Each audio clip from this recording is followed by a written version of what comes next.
今回の震災で、津波とかで流された子だったりとか、原発の影響で、そのエリアに住めなくなった子たちのお預かりをします。いつまででしょうね、終わるまでです。あとはボランティアの方々が皆さん全国から来てくれて、その協力で今運営しているというような段階ですね。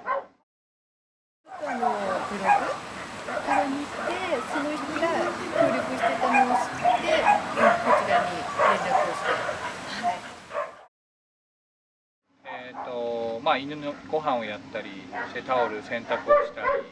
あと犬のブラッシングをしたりとか。ただ一番お願いしたいのは犬と遊ぶことをお願いしたい。もともとみんな飼い主さんたちがいた子たちなんで、